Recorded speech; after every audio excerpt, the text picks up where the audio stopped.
السلام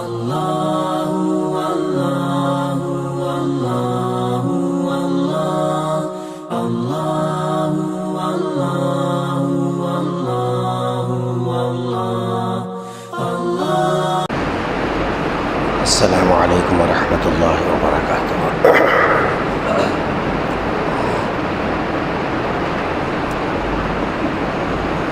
بسم اللہ الرحمن الرحیم۔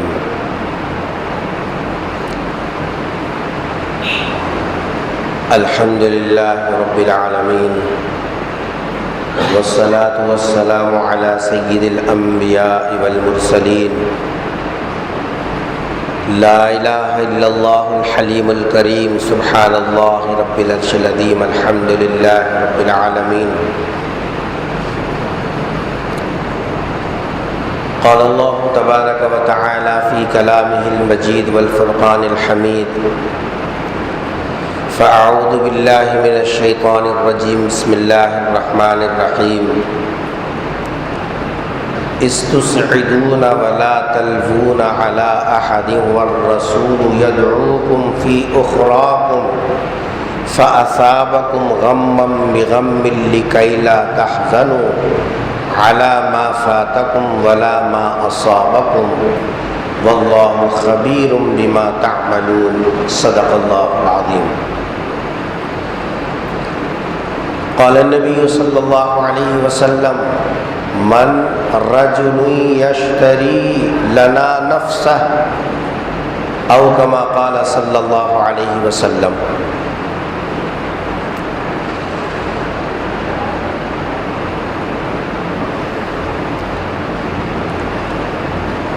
عزیزان گرامی، چاند کے اعتبار سے شوال کا مہینہ چل رہا ہے اور اس کی آج 18 تاریخ ہے۔ یہی وہ مہینہ ہے جس مہینے میں اسلام کی دوسری بڑی لڑائی، جس کو غزوہ احد کہا جاتا ہے، مدینہ منورہ سے دور تقریباً 5 میل کے فاصلے پر احد پہاڑ کے دامن میں لڑی گئی۔ اس مناسبت سے اس غزوے کو غزوہ احد کہا جاتا ہے۔ تاریخ اسلامی میں غزوہ احد ایک ایسا غزوہ ہے جس کے بے شمار پہلو ایسے ہیں کہ اس پر سیر حاصل بحث کی جائے اور ان گوشوں کے اندر چھپے ہوئے وہ حکمت بھرے موتی ہمارے سامنے آئیں، تاکہ جس دور سے ہم لوگ گزر رہے ہیں اس دور کے اندر حضرات صحابہ کرام کی زندگی سے کچھ عبرت کی باتیں ہمارے سامنے بھی آ جائیں۔ اسی مقصد کو لیے ہوئے اس وقت میں نے سورہ آل عمران کی آیت نمبر 153 پڑھی اور حضور اکرم صلی اللہ علیہ وسلم کا ارشاد بھی پڑھا۔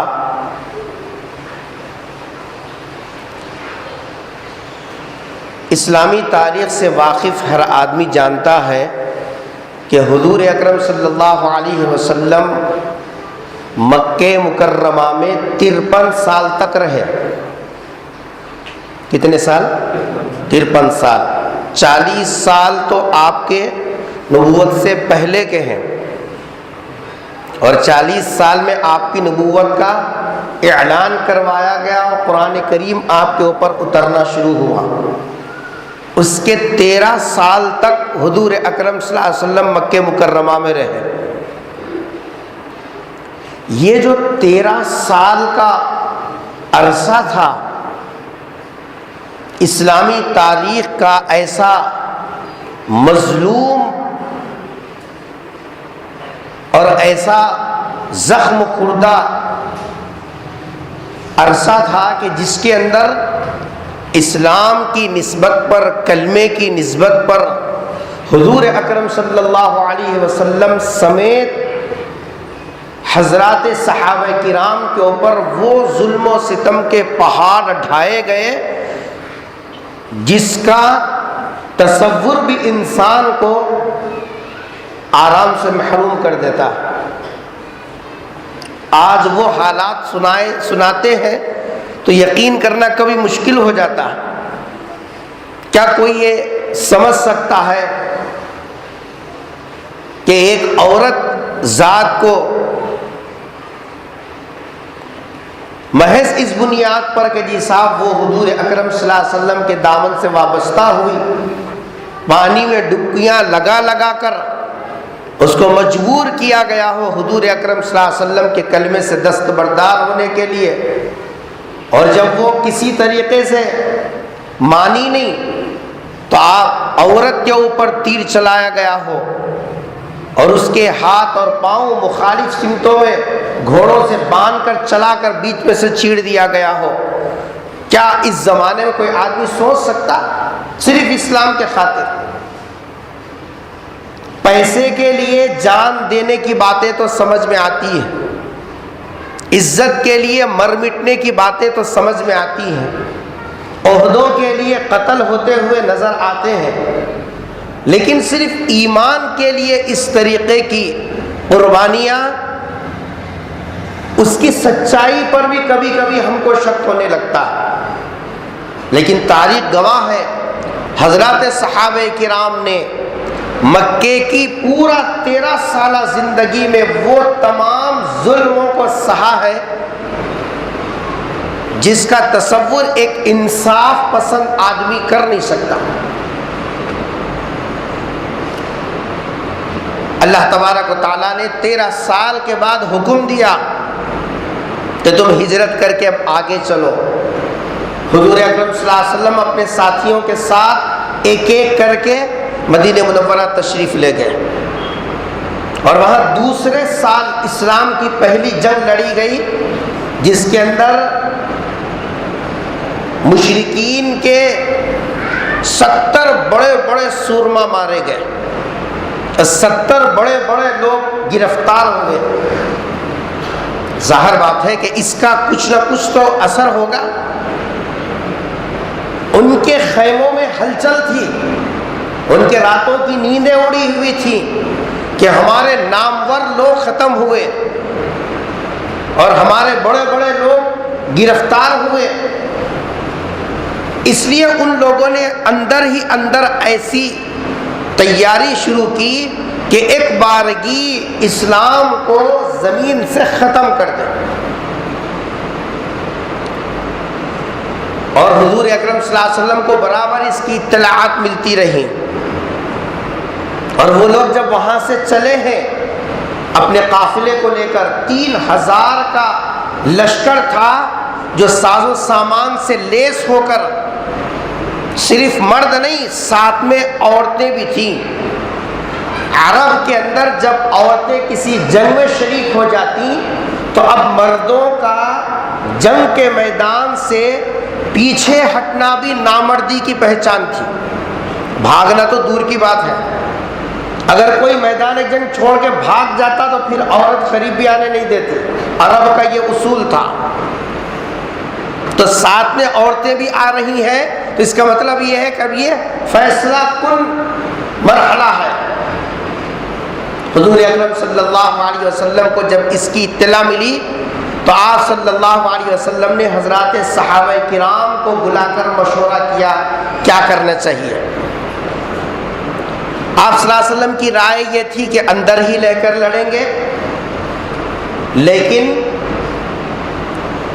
چند ایسے نوجوان جن کو غزوہ بدر میں شرکت کا موقع نہیں ملا تھا، ان لوگوں کا اصرار تھا کہ ہم باہر نکل کے لڑیں گے۔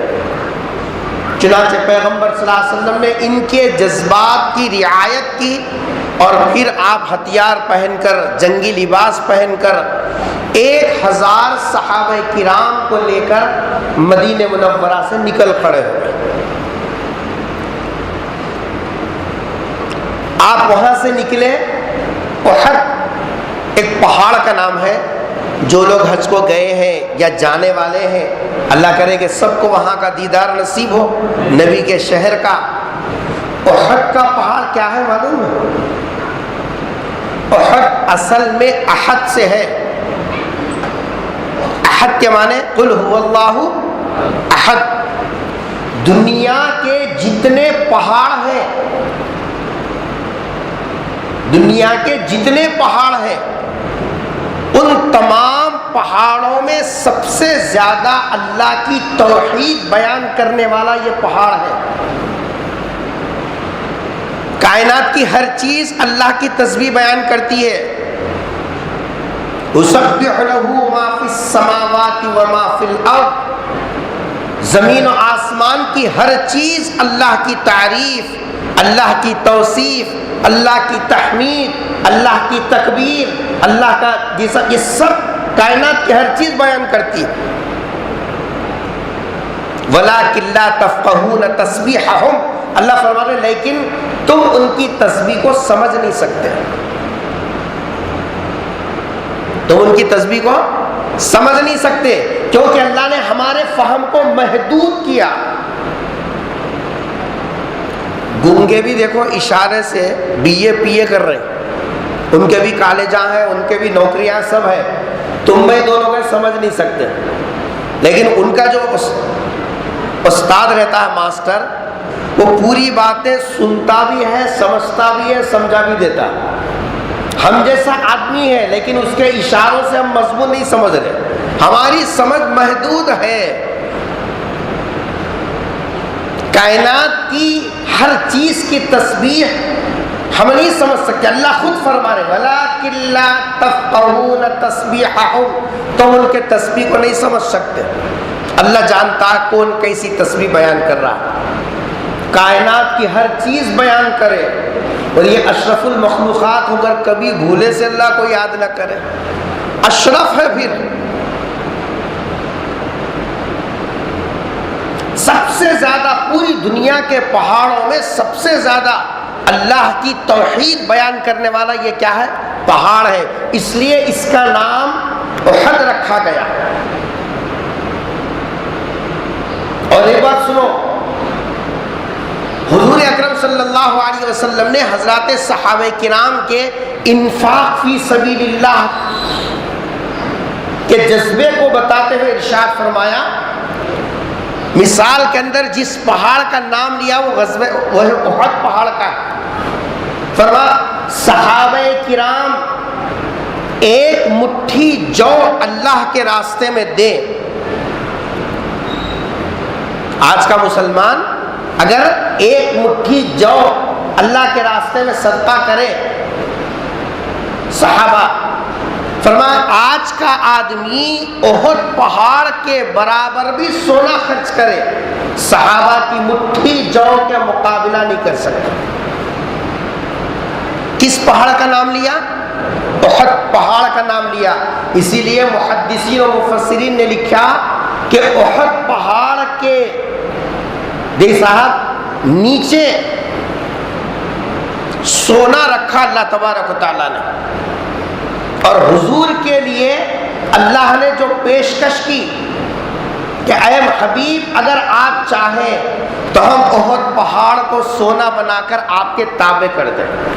دنیا کے کسی پہاڑ کا نام نہیں لیا، احد پہاڑ کو سونا بنا کر ہم تمہارے تابع کر دیں. سونا ہی نہ بنائے بلکہ تم جدھر چلو پہاڑ ادھر چلنے لگے. یہ وہ پہاڑ ہے. حج کو جائیں تو دیکھنا وہاں حضور اکرم صلی اللہ علیہ وسلم اس کے دامن میں جا کر ڈیرے ڈال دیے، اور ایک دن نہیں گزرا تھا کہ دشمنوں کی فوج بھی آ گئی. اس میدان میں حضرات صحابہ کرام نے جس جواں مردی کے ساتھ اپنی جانوں کی قربانی پیش کی، بس اس جز کو اس وقت میں سمجھا رہا ہوں، بقیہ جو ہے انشاءاللہ اگر موقع رہا تو اگلے جمعہ اس کی تشریح کریں گے۔ اس میدان میں حضرات صحابہ کرام نے جس استقامت کے ساتھ، جس پامردی کے ساتھ اپنی جان کا نذرانہ پیش کیا، اتنے مضمون کو اس وقت مجھے سمجھانا ہے۔ حضور اکرم صلی اللہ علیہ وسلم جب مدینہ منورہ سے نکلے تو مسلمانوں کی تعداد کتنی تھی؟ جماعت کی تعداد تھی 1000 اور ادھر سے آنے والے 3000 تھے، یعنی مسلمانوں کی تعداد کے مقابل میں دگنا طاقت زیادہ تھی ان کے پاس۔ اور یہ احد میدان میں پہنچتے پہنچتے 300 افراد تو جو منافقین کی جماعت کے تھے وہ الگ ہو گئے، تو مسلمانوں کی تعداد رہ جائے گی کتنی؟ 1000 میں سے جب 300 نکلے 700 تعداد تھی، بس ختم۔ یہ 7 اور وہ 3000،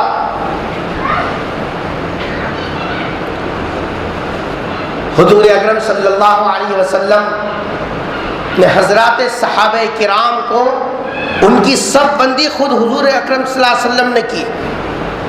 صحابہ کا آپ پر اور اسلام پر قربان ہونے کا جذبہ ایسا تھا، آج ہمارے لیے عبرت ہے۔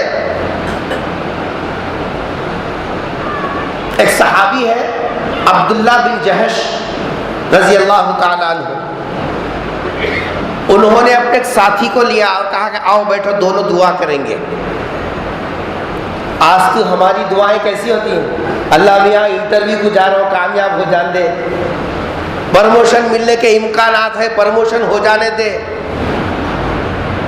جی ہماری دعاؤں کا محور اور ہماری دعاؤں کی منزل صرف دنیا اور دنیا کی ترقی ہے۔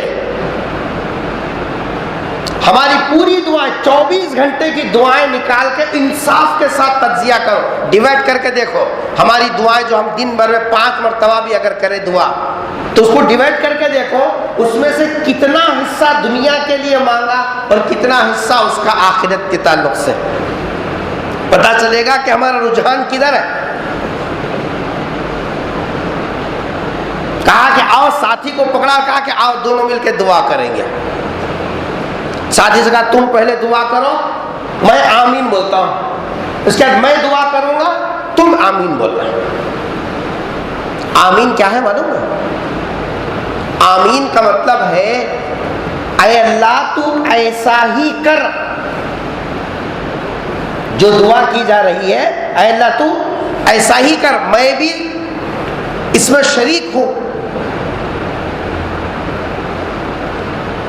چنانچہ ساتھی نے دعا کی کہ اے اللہ جب صبح میں میدان میں مقابلہ ہو تو ایسے آدمی سے میرا مقابلہ کرا جو میرے برابر ٹکر کا ہو، وہ بھی مارے میں بھی ماروں، اور پھر میرے وار میں ایسی طاقت دے کہ میں اس کے ٹکڑے ٹکڑے کر دوں۔ ساتھی نے کہا حضرت عبداللہ بن جہش رضی اللہ عنہ آمین کا۔ اور ایک یاد رکھنا بات، ایک مسلمان کی بھی آمین اتنی وزنی ہے اللہ کے دربار میں پہنچنے کے لیے۔ اکیلا مسلمان بھی آمین بولے گا اللہ تبارک و تعالیٰ کے پاس اس کی آمین کی پہنچ ہو جاتا ہے۔ اللہ کا وعدہ ہے اجیب دعوت الداعی اذا دعان، جب بولنے والا بولتا ہے، مانگنے والا مانگتا ہے، میں اس کی مانگ پر آمین کہتا ہوں، قبول کرتا ہوں، میں جواب دیتا ہوں۔ اللہ کا وعدہ ہے قرآن میں۔ ہم بولے دعا سے کیا ہوتا، ہوئے تو اب تک وہ بھی ہوتا تھا، دعاؤں سے کیا بھی نہیں ہوتا، گھی کے چراغاں جلانے سے ہوتا، دعا سے ہوتا تو اب تک ہی ہوتا تھا۔ شادی ہو کے 1 2 سال نہیں ہوا، کیا مرد ہے؟ اللہ میاں کو دینا رہے تو اب تک ہی دیتا تھا، ایسا نہیں ملتا۔ وہاں چادر چڑھاؤ یا گھی کے چراغاں جلاؤ، وہاں پھیرے لگاؤ، وہاں جی صاحب ارضیاں لٹکاؤ یا پریاں کی گھیٹیاں ڈالو، اس سے ملتا۔ یاد رکھ تیرے آمین میں اللہ نے وہ تاثیر رکھی جو ساتوں آسمانوں سے اوپر اٹھ کر عرش الہی کے پاس پہنچ جاتی ہے۔ مانگ کے تو دے۔ ساتھی نے دعا کی، حضرت عبداللہ بن جہش نے آمین کہا۔ ابھی حضرت عبداللہ بن جہش دعا کر رہے، دعا کے الفاظ سنانا چاہوں میں آپ کو۔ مضمون کیا تھا؟ کہا کہ اللہ صبح میں جب معرکہ گرم ہو، میرا ایک ایسے زبردست آدمی سے مقابلہ کرا دے، میں بھی ماروں وہ بھی مارے، اور پھر اس کا وار چل جائے، میں شہید ہو جاؤں۔ پہلے والے کی دعا کیا تھی؟ میرا وار چل جائے، وہ جہنم رسید ہو، میں غازی بنوں۔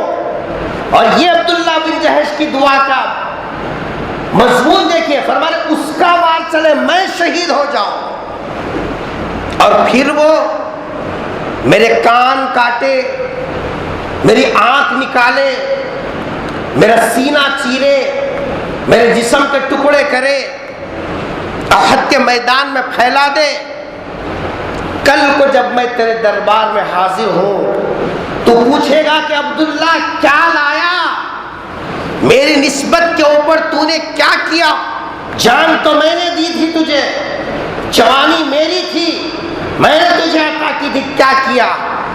میں اسی کٹی ہوئی زبان سے جی صاحب اللہ کے سامنے کہوں کہ اے اللہ، میں نے تیری عزت اور تیری حرمت کے اوپر جان کا نذرانہ ہی نہیں بلکہ میں نے اپنے کان بھی کٹوا دیے، میرا سینہ بھی چیر دیا گیا، میری زبان کاٹ دی گئی، میرے آنکھ نکالے گئے۔ اے اللہ، یہ ادا کو بہانہ بنا کر میری جی صاحب بخشش فرما۔ ساتھی کہتے آمین کہے اور کہا میری دعا سے تو عبداللہ بن جہش کی دعا بڑی زبردست تھی۔ میں بتانا چاہتا جذبے کیسے تھے۔ آج ہم اتنی دعا بھی نہیں کرتے، اللہ میاں 5 وقت کی نماز پڑھنے کی توفیق دے، یہ بولتے ہوئے بھی ڈرتی 5 وقت نماز کی اگر دعا کروں گا اللہ میاں قبول کر لیا، کیسا پھر آخر پڑھنا پڑتا، وہ کہاں لگیں گے لمبا، چوب کے آنا جانا۔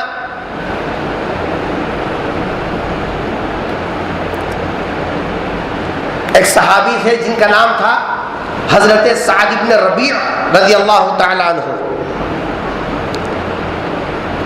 دیکھو سرکار کا نام آئے تو صلی اللہ علیہ وسلم بولنا، اور ایک مرتبہ صلی اللہ علیہ وسلم بولے نقد 10 رحمتیں اترتی اللہ میاں کی، دوسرا کچھ نہیں ملا 10 نقد رحمتیں ملتی ہیں۔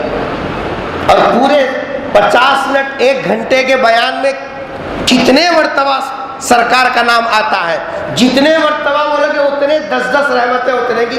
یہی کیا کم ہے یہاں سے گھر لے جانے کے واسطے؟ اور سرکار فرمایا بڑا بدبخت ہے، بخیل ہے جس کے سامنے میرا نام لامی لیا جا درود نے پڑھے۔ اتنے بڑے بیٹھے کوئی صلی اللہ علیہ وسلم بھی نہیں بولتا۔ چوراہے پہ اگر ہوتا نا میں وہاں بڑھ بڑھ کے غلامی کا احساس دلائیں گے قوم کو کہ ہم سے بڑے عاشق دنیا میں پیدا ہی نہیں ہوئے، ہم ہی اصل میں گتےدار نبی کی محبت کے۔ اور صحابہ کا جب ذکر آئے تو رضی اللہ عنہ کیا کہنا، نبی کا ذکر آئے تو صلی اللہ علیہ وسلم، اور صحابہ کا ذکر آئے رضی اللہ عنہ، یہ ان کی انفرادیت ہے۔ یہ حضرت سعد بن ربیع رضی اللہ تعالی عنہ جب میدان میں زبردست گھمسان کی لڑائی ہوئی، حضور اکرم صلی اللہ علیہ وسلم نے ایک صحابی کو بلا کر کہا سعد کہاں ہے تلاش کرو اور ان کو میرا سلام کہنا اور ان سے کہو کہ میں بلا رہا ہوں۔ کیا خوش نصیب ہے وہ افراد جن کو سرکار نے سلام کہلا بھیجا۔ آج دوست کا سلام آ گیا تو پھولے نہیں سماتا اور اس پہ ناز کرنے لگتا ہے۔ اور وہ ہستیاں کیسی خوش نصیب ہستیاں تھیں جن کو سرکار نے سلام بھیجا اور کہا کہ جا کے میرا سلام کہنا اور ان سے کہنا کہ میں بلا رہا ہوں۔ صحابی کہتے ہیں کہ میں پہلے لڑنے والوں میں دیکھا، زندوں میں، میرے کو ساتھ کہیں نظر نہیں ہے، تو میں نے شہیدوں میں دیکھا، اس میں بھی نظر نہیں آئے۔ تو جو لوگ زخمی ہوتے تھے میدان سے ان کو ایک طرف ڈال دیتے تھے، اور پھر میں جا کر دیکھا پہاڑ کے ایک کونے میں جہاں زخمی ہیں، ان زخمیوں میں نے نام پکارا، سعد۔ تو میں نے دیکھا حضرت سعد زخموں سے چور ہیں اور ان کے جسم سے خون بہ رہا، انہوں نے حضور کا سلام پہنچایا اور کہا کہ سعد سرکار آپ کو سلام کہتے ہیں، اور کہا اپنے آپ کو کیسا محسوس کرتے ہو، اور اللہ کے رسول آپ کو یاد فرما رہے ہیں۔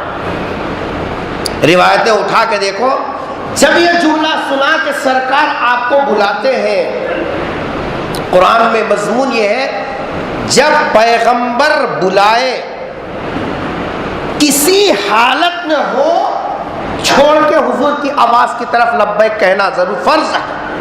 نماز میں ہے تو نماز توڑ کے نبی کی صلاح یہ سب بلاوے کا جواب دینا چاہیے، کسی بھی حالت میں رہو۔ یہ امتیوں کے لیے لازم ہے۔ یہ حضرت سعد رضی اللہ تعالیٰ عنہ کو نبی کا سلام پہنچا، کہا کہ سرکار آپ کو بلا رہے۔ حضرت زید گئے تھے بلانے کے لیے، وہ کہتے ہیں ایسی پھرتی آئی جو نڈھال پڑے ہوئے تھے خون میں لت پت، سرکار بلا رہے کا جملہ سنتے ایسی پھرتی آئی ایک دم کھڑے ہو گئے، لیکن خون زیادہ بہہ گیا تھا، جسم تیروں سے چھلنی تھا، دھڑام سے نیچے گرے۔ پھر اٹھنے کی کوشش کی، نہیں اٹھ سکے۔ بلانے والے کو قریب بلایا اور اسے کہا کہ نبی کو جا کر سلام کا جواب پہنچا دو اور ان سے یہ کہو کہ میں اس حالت میں ہوں کہ میں آپ تک نہیں پہنچ سکتا، لیکن حضور اکرم صلی اللہ علیہ وسلم سے کہہ دینا کہ میں بہت اطمینان سے ہوں اور جنت کی خوشبو پا رہا ہوں۔ یہ تو پیغام کس کو دیا؟ حضور اکرم صلی اللہ علیہ وسلم کو۔ اس کے بعد کا جو پیغام ہے وہ سننے کے لائق ہے۔ یہ انصاری صحابی تھے، انہوں نے کہا کہ سعد ایک اور کام کر، زید اور ایک کام کرنا، میرے قبیلے کے لوگوں سے کہو، یہ مدینے کے سردار تھے، میرے قبیلے کے لوگوں سے کہو تم جو کچھ لٹا سکتے ہو نبی کے اوپر لٹا دو، لیکن نبی کی جان محفوظ رہنا۔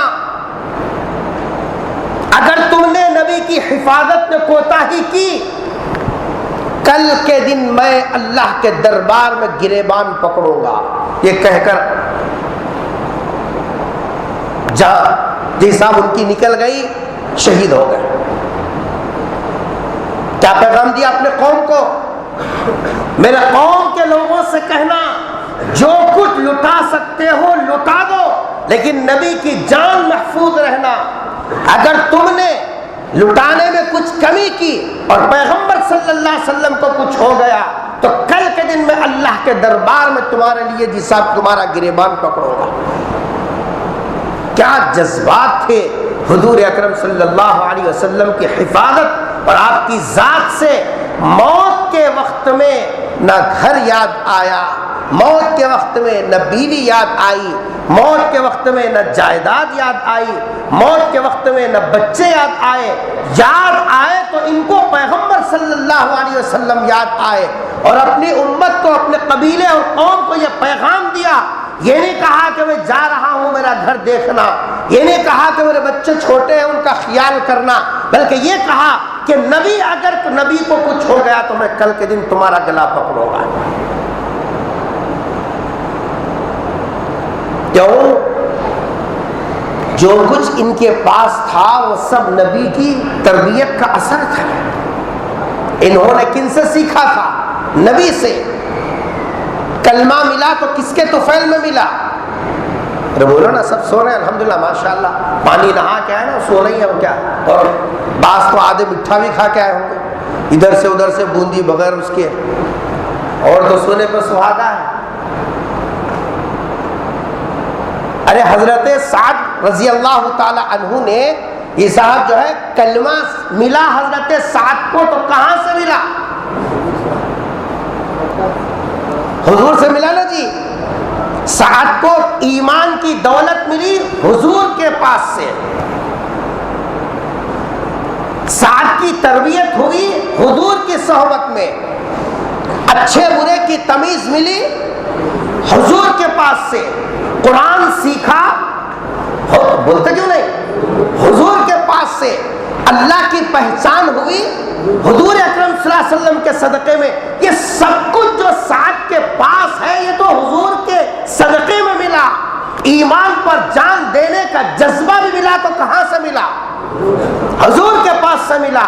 جن سے سب کچھ ملا, جن سے سب کچھ سیکھا, جن سے اچھے برے کی تمیز حاصل ہوئی, جن سے جسم حق پر جان دینا سیکھا, ان کے احسان کا بدلہ یہ تھا کہ ان کی عزت کے اوپر جان قربان کر دی جائے. یہی تو حق ہے. جس نے انگلی پکڑ کے چلنا سکھایا, جس نے بولنا سکھایا, جس نے اللہ کی معرفت سکھائی, جس نے قرآن دیا, جس نے کلمہ دیا, جس نے آخرت کی فکریں دی, جس نے حق کے اوپر جان دینا سکھایا, اسی کے اوپر تو جان نچھاور کر دے, اور کیا کرے گا؟ سعد نے قربانی دے کر اور قیامت تک کے آنے والے کلمہ پڑھنے والوں کو کیا پیغام دیا معلوم ہے؟ اٹھا کے دیکھو کتاب. یہ پیغام دیا, جن سے تم نے سیکھا جو تمہارے محسن ہیں تم ان کے لیے جان کی بازی بھی لگا دو تو کم ہے. اور آج حال یہ ہے, جن سے پڑھتے ہیں نا, جن سے سیکھتے ہیں, جن سے چلنا سیکھا, جن سے حلال حرام سیکھا, جن سے اللہ کی معرفت سیکھی, جن سے اچھے برے کی تمیز سیکھی, جن سے قرآن سیکھا, جن سے نبی کی تفسیر سیکھی, آج انہی کے جیسا ٹانگ پکڑ کے کھینچنے کے لیے تیار ہے. ایک جذبہ وہ اور ایک کردار ہمارا ہے. غور کرو دونوں کے کرداروں میں کتنا بڑا فرق ہے. صحابہ کا طریقہ وہ تھا, کوئی کلمہ پڑھا دیتا اس کو اپنا احسان مند سمجھتے تھے کہ وہ ہمارا محسن ہے. جن سے پڑھتے ہو, جن سے سیکھتے ہو, ان کے احسان کا بدلہ یہ کہ آدمی اپنے آپ کو لٹا دے. حضرت علی نے کیا فرمایا؟ جن سے میں نے ایک حرف بھی سیکھا میں اس کا غلام ہوں, چاہے وہ مجھے بیچ دے چاہے مجھے آزاد کر دے. اور آج یہ جذبہ ہے, بلکہ جس رکابی میں کھاتے نا اسی کو سوراخ پہلے مارتے. اسی لیے تو برکتیں موجود نہیں, اللہ کے ہاں شرف قبولیت نہیں, ہر طرف ذلیل ہو رہے, اس کے باوجود بھی یہی حال ہے. حضرت سعد نے قوم کو یہ پیغام دیا اور بتایا کہ جی صاحب میری جان میں نے ان کے عزت کے اوپر جی صاحب جو ہے لٹائی ہے جن سے میں نے سب کچھ حاصل کیا. ایک صحابی ہے زیاد بن سکن رضی اللہ تعالی عنہ, حضور اکرم صلی اللہ علیہ وسلم کو اچانک چار طرف سے دشمنوں نے گھیر لیا. صحابہ کرام کا کیا جذبہ تھا. حضور اکرم صلی اللہ علیہ وسلم کی حفاظت کے لیے انصار کے ایک نوجوان سامنے کھڑے ہو گئے, دشمنوں کی طرف چہرہ اور نبی کی طرف پیٹھ. تیر لگا, یہ نوجوان گرے, دوسرا آ کے کھڑا ہو گیا, دوسرے کو بھی تیر لگا, وہ گرے, تیسرا کھڑا. مسلم شریف اٹھا کے دیکھو, ایک کے بعد ایک 7 صحابہ کرام انصار کے تیر کھاتے گرتے رہے, لیکن تیر کو نبی تک پہنچنے دیا. کیا اپنے سینے میں لے کر بتایا کہ جی صاحب جس سینے میں نبی کی محبت ہے وہ چھلنی تو ہو سکتا ہے، نبی تک جانے نہیں دے گا۔ یہ 7 کے 7 ڈھیر ہو گئے، 7 کو شہادت کا مرتبہ ملا، لیکن اطراف سے گھیر کے تھے۔ پیغمبر صلی اللہ علیہ وسلم نے اچانک زور سے پکارا، من، کون ہے؟ رجل، وہ آدمی، یشتری لنا نفسہ، جو میرے ہاتھ اپنی جان بیچ دے۔ کون مرد ہے جو اپنی جان میرے لیے بیچ دے؟ نبی کے لیے بک جانا، اللہ اکبر۔ حضرت زیاد بن سکن رضی اللہ تعالیٰ کہتے ہیں جیسے یہ آواز میں نے سنا دھڑ کے ساتھ آ کے میں کھڑا ہو گیا۔ اور کیسے کھڑے ہوئے؟ جب ادھر کھڑے ہوئے تو فوراً خیال آیا پیٹھ میری پیغمبر کی طرف، اگرچہ کہ یہ موقع عذر کا تھا، فوراً پلٹ گئے اور پھر ادھر سے تیر آتے گئے، جیسا پیٹھ کے اوپر برداشت کرتے رہے۔ 70 تیر لگے ان کے پیٹھ پر ایک ساتھ۔ اندازہ لگاؤ کیسا ریلا تھا دشمنوں کا، حضور اکرم صلی اللہ علیہ وسلم کی جان پر کیسا برا وقت آ پڑا تھا۔ لیکن انسان ہی ہے بہرحال۔ 70 تیر لگنے کے بعد جو گرے ہیں، حضور اکرم صلی اللہ علیہ وسلم ایک طرف ہو گئے، یہ زخمیوں کی فہرست میں سب دور چلے گئے۔ ایک صحابی کہتے ہیں کہ میں زیاد کے قریب پہنچا، جا رہا تھا، وہاں سے زیاد نے اشارہ کیا۔ جذبے دیکھو کیسے، پانی پلانے والے صحابہ ہوتے تھے، وہ پانی لے کے پہنچ رہے تھے تو ان کو اشارہ کر کے بلایا، تو پوچھا کیا پانی چاہیے؟ کہا کہ نہیں، پانی نہ۔ دوا لگاؤ؟ فرمایا دوا بھی نہیں۔ پھر کیا ہونا؟ کہا کہ میری دل کی ایک آرزو تھی، اب تو ہی پورا کر سکتا۔ وہ کیا؟ کہ میرے دل کی آرزو یہ تھی کہ میری جان نکلے تو نبی کے قدم پہ نکلے، اس لیے مجھے نبی ادھر ہے، مجھے پہنچا دے وہاں تک، میں جا نہیں سکتا۔ 70 تیر کے زخم لگے ہیں، اس کے بعد آرزو یہ ہے کہ میری جان نکل جائے تو نبی کے قدموں پر۔ صحابی کہتے ہیں مشکیزہ چھوڑا، میں ان کو اٹھایا اور پیغمبر صلی اللہ علیہ وسلم کے قدموں میں لایا۔ حضور اکرم صلی اللہ علیہ وسلم نے پوچھا زیاد کچھ آخری خواہش بھی ہے؟ آخری خواہش بھی ہے، کچھ آرزو ہے تمہاری؟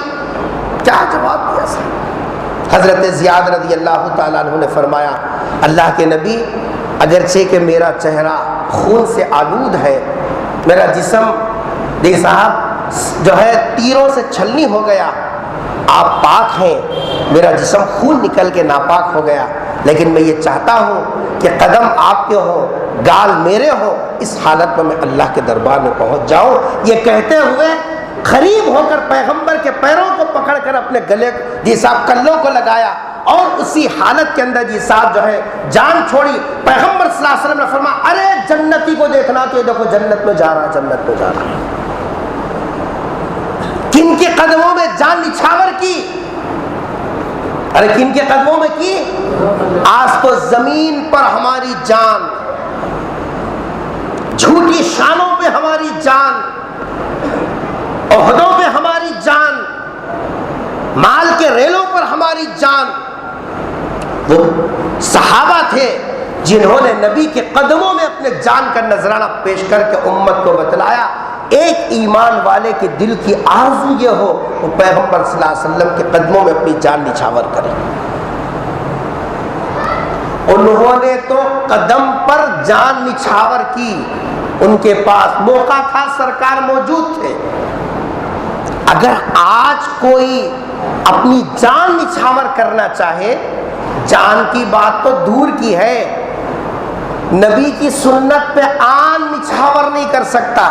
آن سمجھتا گانے سمجھے گا، شاہ رخ خان سمجھے گا، وہ خان سمجھے گا، آن کا وہ سمجھے گا، اس سے کیا لینا دینا؟ اسے کہ نوکری ملنے والی ہے۔ ایک ہے جان، ایک ہے آن۔ آن بولتے ہیں عزت،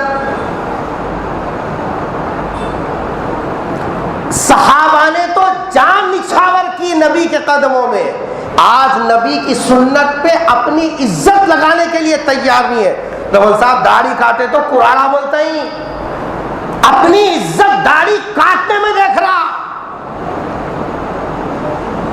ایک جھوٹی شان کے واسطے نبی کی سنت کو ذبح کر رہا۔ اتنا احساس نہیں ہے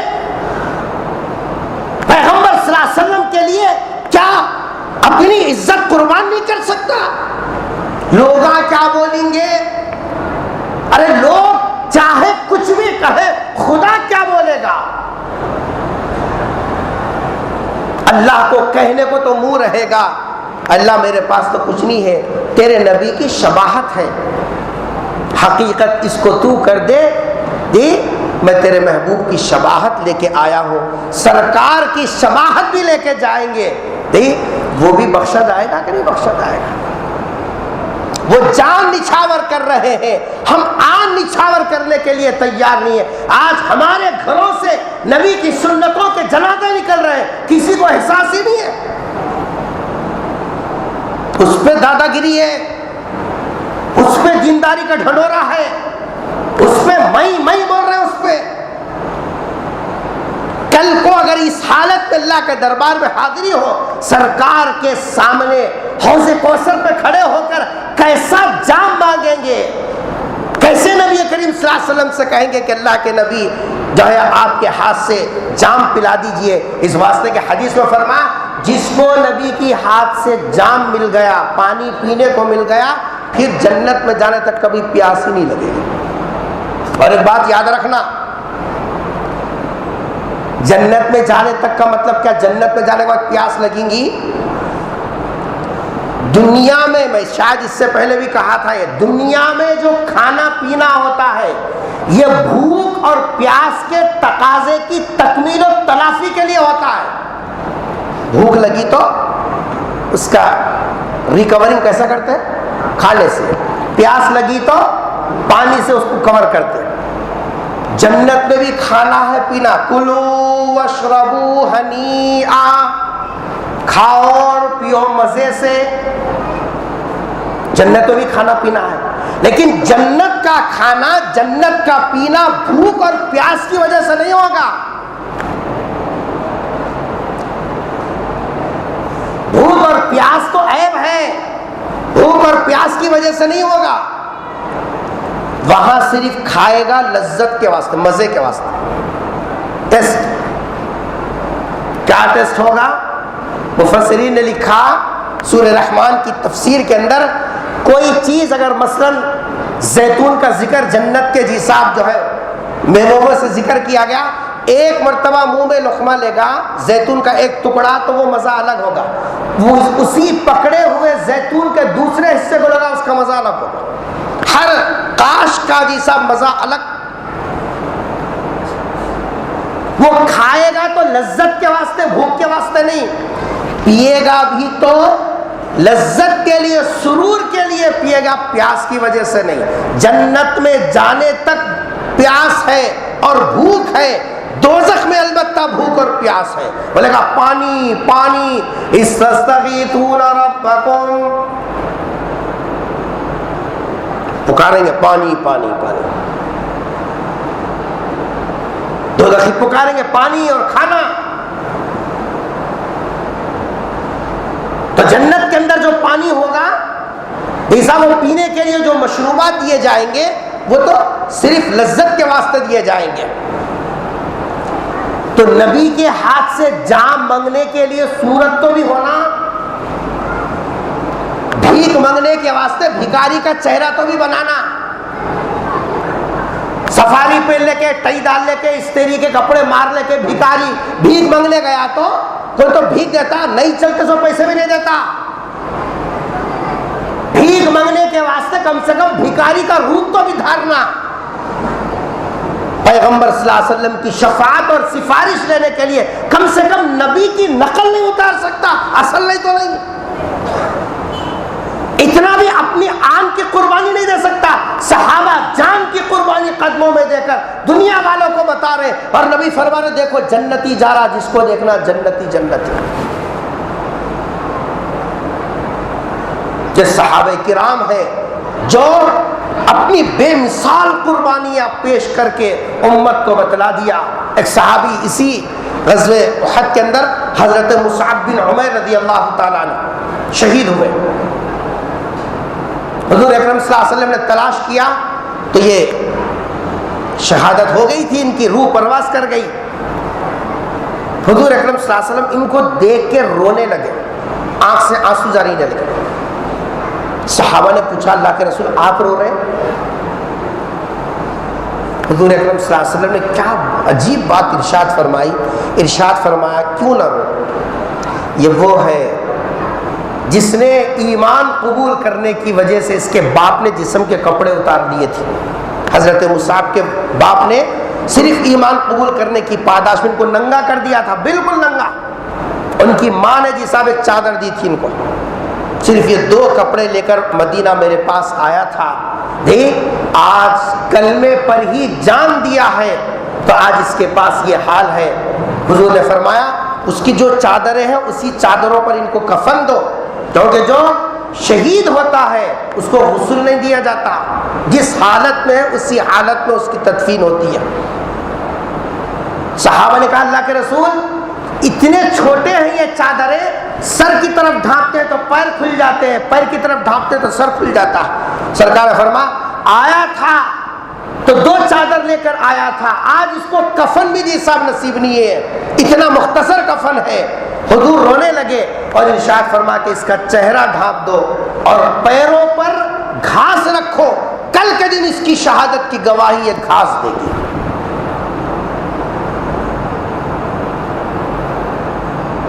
کلمے کے لیے یہ قربانیاں، کپڑے اتر گئے، پرواہ نہیں کی، لیکن نبی کی صحبت کو نہیں چھوڑا اور دنیا والوں کو بتا دیا چاہتے تو ہم بھی عیش سے اپنے گھر میں رہ سکتے تھے، چاہتے تو آرام ہم بھی اپنے گھروں میں کر سکتے تھے، لیکن نبی کی الفت اور نبی کی چاہت نے دنیا کے عیش و آرام کو چھوڑ کر نبی کی ذات پر ہم قربان ہو گئے.